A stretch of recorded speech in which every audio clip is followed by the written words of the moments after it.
Thanks for joining us on Key Factors, presented by theraceguide.com.au. Stu, Rich and Mike Wood here to take you through a massive day two of the championships at Royal Randwick this weekend. We've got 20 minutes of great racing insight coming your way, including the Quaddie. We've got best bets, we've got value bets, we've got the hottest 100. The hottest $100 at the end of the show, Mike.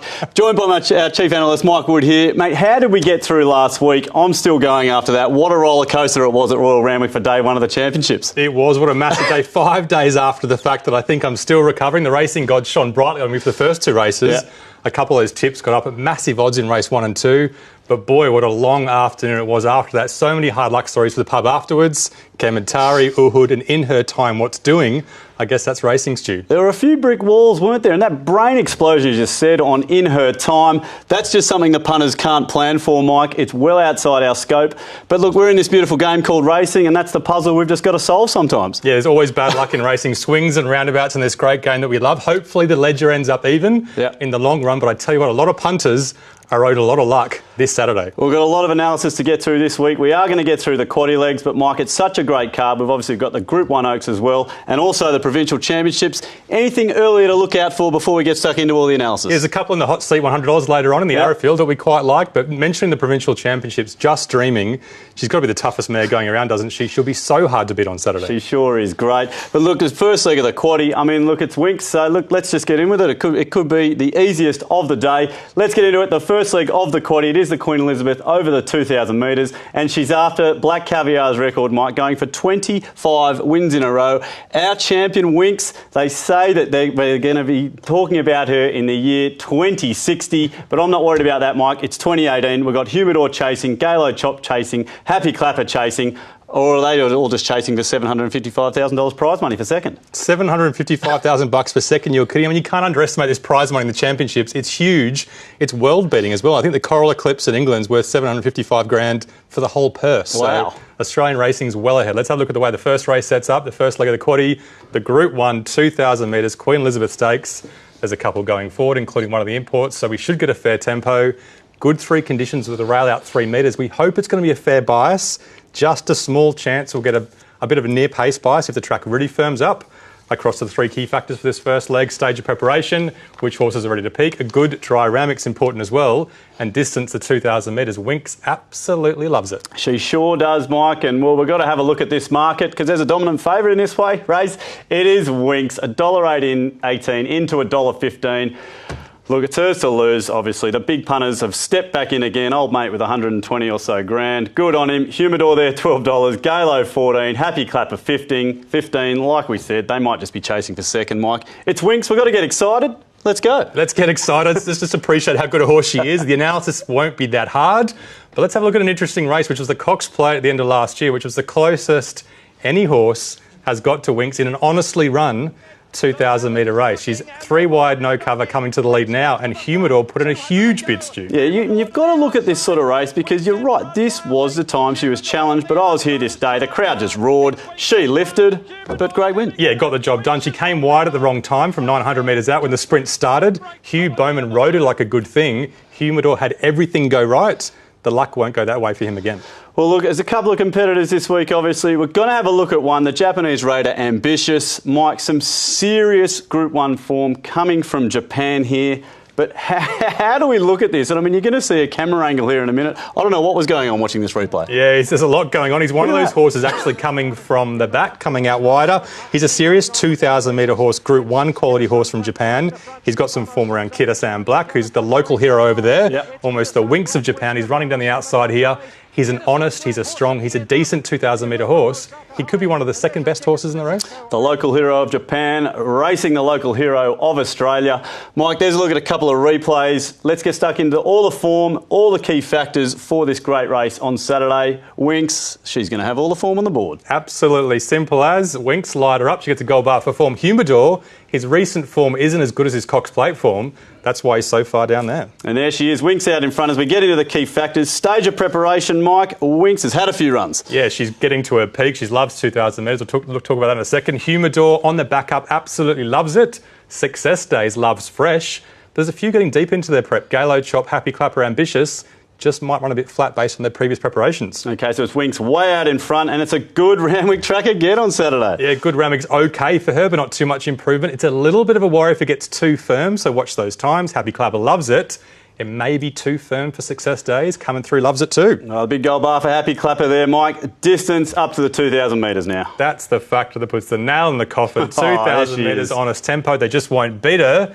There's a few in behind. She's absolutely smashed as we finished the race there, Mike. One thing I was looking for here was a really good place bet, but by that we had so many lined up in behind. A few weeks ago you just declared Prized Icon as a place bet.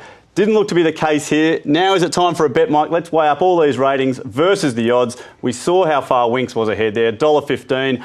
Where is the bet for this place, Mike? There's a few lined up right in behind, but they are all the second favourites. I am so disappointed, Stu. I couldn't find a place bet in this race. Maybe Success Days at $34 a win and decent odds a place, but the firm track's a risk. There's nothing that stands out for that second place bet, which we usually love in these WINX races. We've got quite a good record for, but absolutely nothing. So let's keep it simple. Let's move to the second leg. Our tip is WINX, boring as. Look, you got to do it sometimes, Mike. Let's just get there. We'll see how good she is and go WINX this weekend. Second leg of the Quaddie, it is the Sydney Cup, and wow, hasn't this race just gone through the roof in terms of all the horses entered into it, in terms of the prize money. You've got the big stables here. We've got Lloyd Williams, we've got Waller there, and we've got the smaller stables as well. Lee Curtis and the Quaddie Spirit. We know what she's going to be doing out in front. Yeah, some people love that horse. Some people absolutely hate her. What a cracking race it is. In a few years' time, this could be almost as good as the Melbourne Cup. I just hope they change it to a Tuesday so I can have a few beers in the afternoon off work. Let's have a look at the 3,200 metre race, the second leg of the Quaddie, a Group 1, a cracking Group 1, a bit of a different tempo forecast there you can see, up to 3,200 metres with the Quaddie Spirit in the race. They might set off 900 metres, 1,000 metres out from home and do a really long sprint. Good dry conditions and fair to near pace is the forecast for the bias. Across the three key factors, position and run, it's a really, really big field. And with that long sprint, those horses out the back might get left behind. A good dry round mix important as well. And surge, you want a horse that can really, really stay in this race on Saturday. Yeah, let's find that over the 3,200 metres, Mike. And as we have a look at the market now for the Sydney Cup, and Al Mandan, what a win that was last start. $4.40. Sir Charles Road, there's another really good win last start, $7. Aloft there, the other one under $10. We've got Ventura Storm, Prestwick there, Auvray racing in great form as well. And who's shot? The Barman. Geez, he's going to have some fans there as well, Mike. He's such a popular horse, and so many people got really excited when he ran so well last start in that 2,400 metres race. Let's look at the 2,600 metre race from last week. Obviously, one of the main lead-ins into this race on Saturday. And Sir Charles Rowe was near the pace, well backed. Ventura Storm dropping up from 2,400 metres, ran well, and they got well away from the third horse, didn't they, Stu? They sure did, and this horse too is absolutely smashed in the betting this day. You want to see this. This is coming in with great form, a Kiwi with the form on. Yeah, he was near the pace, he was well back, so obviously he travelled better than some of the other Kiwis. There was one out the back that had similar form to him that got nowhere near them. Overall, this form is below the other form lines. I think anything from below third can't win on Saturday. But those top two horses, you just can't rule out. No, and look, we've got to have a look at a Group 1 here, Mike. Caulfield Cup last year, let's go back to it. I know Single Gaze was scratch day, but we're looking here now. Lord Fandango coming wide this day, and all importantly, that wasn't the place to be. Yeah, he's an exciting up-and-coming stayer in these handicaps. You need these up-and-coming stayers that'll enjoy the 3,200 metres. This is last preparation when he was going really well. I think he beat Gaelic Chieftain the start before this. This is a long sprint home. He was wide most of the way. He just keeps lifting with those long strides, and you've got to say his run was better than Single Gaze. Yeah, look, really good run there. And Single Gaze, disappointed she scratched this week, but hey, it's a good, really great retirement for that horse. She has deserved it if she does go that way. Mike, let's get into it now. There's a couple of replays, all the form, all the key factors. Let's go. Let's have a look at the form and see which of these stays has the best form.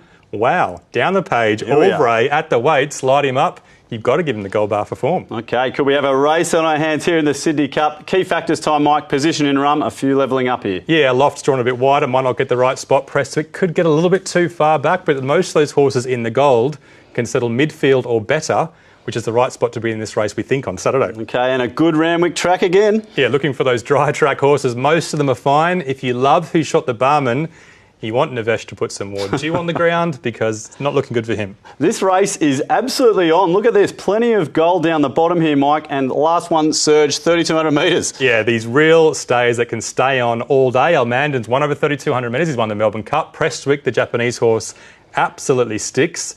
Who Shot the Bum? That's a big plus for him as well. And Lord Fandango, we just saw that long sprint race. He can stick on as well. Well, look, we both backed Lord Fandango last start, and I remember being at that track. It wasn't exactly the type of track it needed. Back to the good track, that's what we're looking at. And a loft there, Mike. I noticed very, very soft on that horse. But look, time for a bet here, or is it not? I think it is, because we've just seen a few down the bottom there. Let's have a look now at the ratings versus these odds. And Mike, take us through this. There's some serious each-way form on the top of the betting here. Yeah, look at those horses above $10. Obviously, our Mandan's so popular, but we don't think he's a bet at 440. There's so many horses around him, so take your pick from second, third, fourth, fifth, sixth. Maybe Alvray's just a little bit of a risk up to 3,200 metres over the 24 last start. He did just peak a little bit. Lord Fandango, equal top rater, such good odds, back to a firm track. I loved him in the Melbourne Cup last spring, but they're saving him for this spring. He's a great bet each way, I think, on Saturday. And who shot the barman? You can't deny his chances on Saturday. Yeah, nice juicy odds there for the Sydney Cup. As we look at the second leg of the Quaddie, stick around after the break, and there's two great legs to come as we look at day 2 of the championships at Royal Randwick.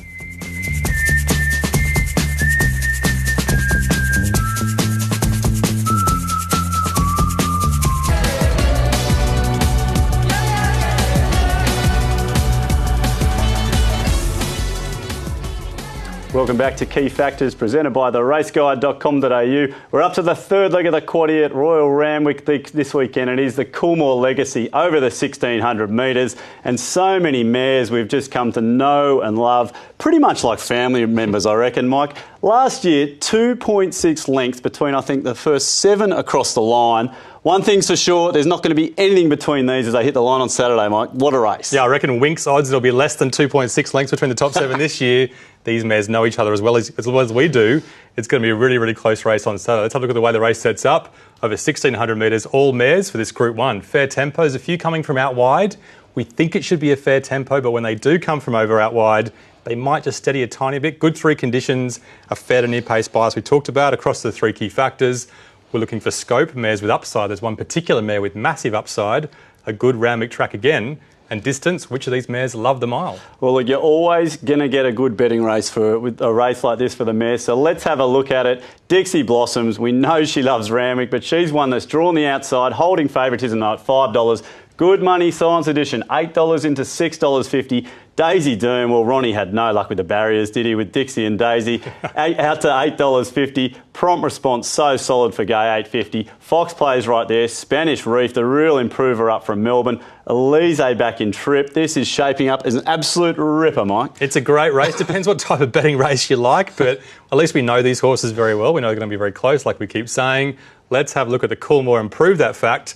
Just a couple of starts to go for these mares. Daisy Doom on pace, in a pretty honest tempo, fighting on so hard. Prompt Response, 3 wide, no cover the whole way. Oregon's Day with a lightweight this day.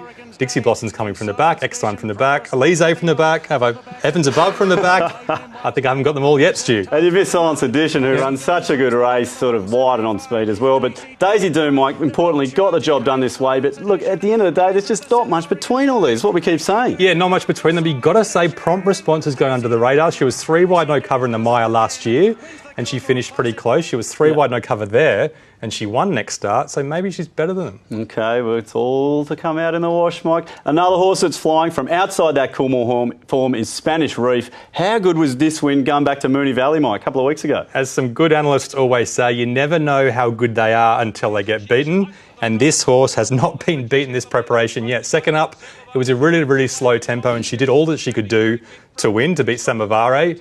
This third up race, there was more tempo, a more honest race. She puts a margin on them. She wasn't challenged.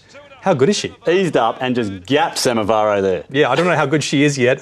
She needs to improve again, but she can. Well, we're going to find out on Saturday, Mike. And to help us do that, we need all the form and all the key factors, because this is a great race to analyse, I'm sure. Yeah, hard to line up these mares, or that form line anyway. So have a look at the form first and foremost. Prompt Response, 3 wide, no cover. That's why she gets the gold bar. Spanish Reef on that form rating, not quite up to the mark. Already there. Look, just a length separating about 7 of them there, Mike. Let's get key factors time now. Scope, who's got the improvement? Yeah, that's the one. You've got to say Spanish Reef. We just don't know how much scope she's got. We're guessing a couple of lengths. Elise, the 3-year-old filly with a beautiful conformation, she could improve as well. They're all still right there, Mike. Good Randwick track. We're playing this all day. Yeah, up to the Randwick track, maybe a slight negative for Daisy Doom, and maybe Spanish Reef hasn't been right-handed before, but most of them love it, and we know Dixie Blossoms loves Renwick. Okay, so it's Elise levelling up. We've got prompt response there, and distance, Mike, this is the mile. Yeah, they're up to the 1,600 metres. Daisy Doom, a slight negative for her again. Maybe Rosehill 1,500 metres better, but only slightly. Silence Edition hasn't won at the mile yet, but apparently she's going to 2,000 metres soon. Prompt Response and Elise, they love them all. Well, Prompt Response, we backed it last start. I was thinking she could just about come up favourite. Elise coming back from the 2,000 metres. Mike, still some questions in this race. Is it time for a bet? We know how open the market is. We've seen the ratings. Let's look at these odds. Prompt and Elise, they're not the favourites, but they're right in the market. Yeah, they're right in the market, and they're each way odds, which is so important when you're looking for a bet. We didn't think there would be a bet in this race, but it turns out there might be a couple. Heavens Above down the page, not too far away, so she's an each way bet. Spanish Reef if you like her, and Fox Play if you like her. Don't let us put you off them. But there's two top raters at each way odds, so they've got to be the bets for us. Prompt Response from the most beautiful spot box seat, or she could even lead if she wants. Right there. And Elise sprinting from midfield, a 3-year-old filly. We think they're both great each way bets. Oh, what a race it's going to be, but it's Prompt Response for us on top in the Coolmore Legacy. Let's wrap it up now with the last leg of the Quaddie, and it's the Sapphire Stakes, mate. Mike, this could be the race of the Quaddie, I think. This is fantastic. Ever since the look at acceptances, we've got Gazzoni back for the boys in blue. Sprite, well, she just went like an absolute rocket last time. Sugar Bella is absolutely flying. And Ravi, well, this horse just never runs a bad race. Hope there's some dollars left to burn at the end of the day, mate, because this is going to be a ripper. There's going to be some betting moves in this race. There's a couple of popular mares, and there's a couple of first up mares, and a couple of punting stables as well. So it's going to be an exciting finish to the 20th race of the championships. Oh, wow. A big 2 days indeed. Let's have a look at the way the last leg of the Quaddie sets up. 1,200 metres Group 2 for the mares. A steady to fair tempo only. There's only a couple going forward. I think Qualista gets the lead on her own, and she can back it up. So a bit of a risk for the back markers. Good 3 is the forecast, and fair to near pace as well. Across the 3 key factors, looking for scope, which mares are on the rise. And because of that steady tempo and because of the firm track, you want to be in the right spot and you want to have plenty of sprinting power. Well, you said it's the 20th race of the championships, and of course we've got a great market for you in the last. Let's have a look at it now. And that last start winner, and what a win that was, Callista, $4.60. Sugar Bella, this horse is flying as well, $5. Ravi, $8.50. Gazzoni, so good to see her back down in Sydney. Invincibility there as well, but Mike, there's 4 really good horses here. Really interesting to see which way we go. Yeah, lots of replays to look at as well. We picked out a couple, but it's a good form race to pick through and look at all these replays.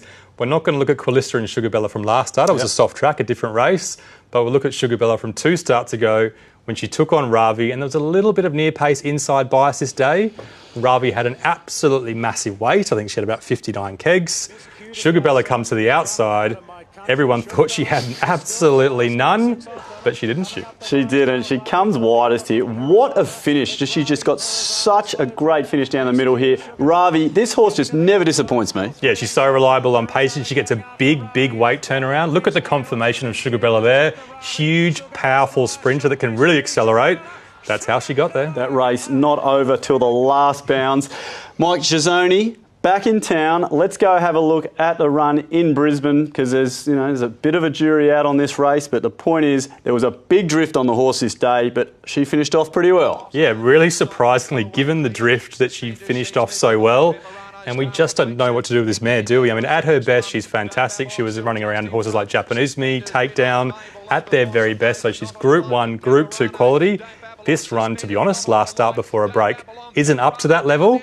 But given she drifted to the market, imagine what she'll do on Saturday if they back her. And the boys in blue, it would be good to see them back on Saturday. It's just going to be a massive day. We've got a huge finish of the card, Mike. One more to get through. Form key factors. Take the viewers through it. Let's have a look at these 1,200 metre mares. Ravi down the weights at set weights. Most form analysts will spot that pretty quickly.